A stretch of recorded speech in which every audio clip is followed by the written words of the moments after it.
প্রিয় শিক্ষার্থীবৃন্দ, কেমন আছো তোমরা? আমরা আলোচনা করতেছিলাম স্পর্শক এবং অবিলম্বের সমীকরণ। লাস্ট ক্লাসে আমরা স্পর্শক এবং অবিলম্বের বেসিক ডিসকাশন করেছিলাম। আজকে আমরা ম্যাথসে চলে যাব। আজকে আমরা স্পর্শকের সমীকরণ, অবিলম্বের সমীকরণ, এই দুইটা সমীকরণ আমরা দেখিয়ে এই দুইটা সমীকরণ কিভাবে আমরা অ্যাপ্লিকেশন করতে পারি সেটা আমরা তোমাদের সামনে ম্যাথসের মাধ্যমে তুলে ধরব। তো প্রিয় শিক্ষার্থীবৃন্দ, শুরু করা যায়। দেখো প্রিয় শিক্ষার্থীবৃন্দ, আজকে আমরা স্পর্শকের সমীকরণ, অবিলম্বের সমীকরণ, এই দুইটা স্পর্শকের সমীকরণ হচ্ছে y minus y1 equal dy by dx x1 y1 x minus x1, মানে x1 y1 বিন্দুতে স্পর্শকের সমীকরণ যখন বলবে তখন আমরা এই ফর্মুলা দিয়ে বের করব। আবার যখন বলবে যে অবিলম্বের সমীকরণ বের করো, তখন আমরা y minus y1 equal minus 1 by dy by dx x minus x1 কত বিন্দুতে? x1 y1 বিন্দুতে। তাহলে অবিলম্বের সমীকরণ হলে আমরা এই ফর্মুলাতে বের করব। দেখো এখানে আমরা একটা প্রশ্ন তুলে ধরছি, y ইকুয়াল টু এত, x cube minus 2x square plus 4 বক্ররেখার 2-4 বিন্দুতে স্পর্শক ও অবিলম্বের সমীকরণ নির্ণয় করো। তাহলে প্রথমে আমরা স্পর্শকের সমীকরণ বের করব। স্পর্শকের সমীকরণ বের করতে হলে দেখো এখানে কি হচ্ছে, একটা dy বাই dx আছে। তার মানে কি, ফাংশনটা কি আমরা একবার ডিফারেন্সিয়েশন করে নিতে হবে, করে নিয়ে কত বিন্দুতে? এত বিন্দুতে, অত বিন্দুতে ডিফারেন্সিয়েশনের মান আমরা বের করব, দেন আমরা এই ইকুয়েশনে বসিয়ে দেব। তো প্রিয় শিক্ষার্থীরা দেখো y equal x cube minus 2x square plus 4 और dy by dx equal 3x square minus 4x, এটা তো 0 হয়ে যাবে।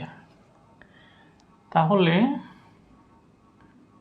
সুতরাং dy by dx কত বিন্দু? 2-4 ইকুয়াল কত আসে দেখো, এখানে মানটা বসাই দিতে হবে, 3 into 2 square, 3 into 2 square minus 4 into 2, তাহলে কি আসতেছে দেখো, 12 মাইনাস 8 ইকুয়াল 4। তাহলে এত বিন্দুতে dy বাই dx এর মান কত পাচ্ছি আমরা? 4।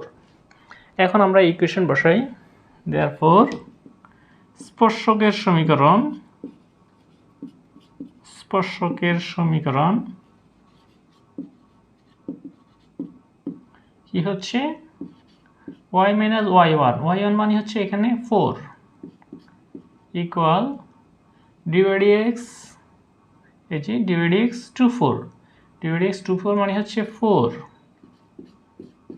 x মাইনাস x1 মানে হচ্ছে 2, তাহলে কি দাঁড়াচ্ছে, y minus 4 equal 4x minus 8।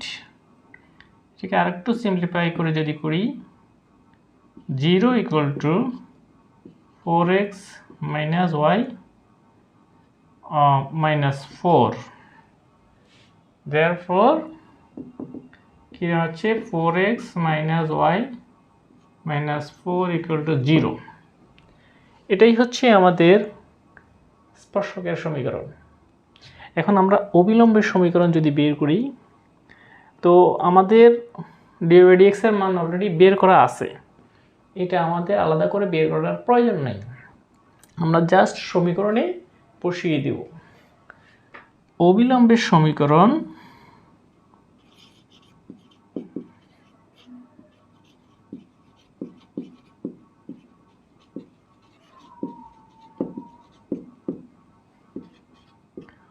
y minus y1 মানে 4 মাইনাস 1/x এত মান হচ্ছে 4x মাইনাস 2। তাহলে কি আসতেছে, এটাকে আমরা যদি ক্রস মাল্টিপ্লিকেশন করি 4y minus 16 equal minus x plus 2 और 4y plus x minus 18 equal to 0. Therefore x plus 4y minus 18 equal to 0.